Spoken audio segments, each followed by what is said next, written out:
how to flip your screen upside down or 90 degrees on your MacBook.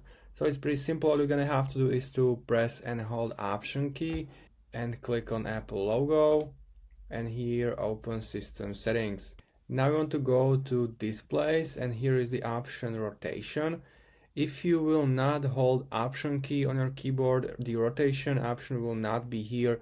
If the rotation is not here, you have to close your System Settings and repeat the process and open it with your Option key. So here click on Standard. If you want to flip it upside down, click 180 degrees, and if you want to flip it or rotate it 90 degrees, click 90 degrees obviously.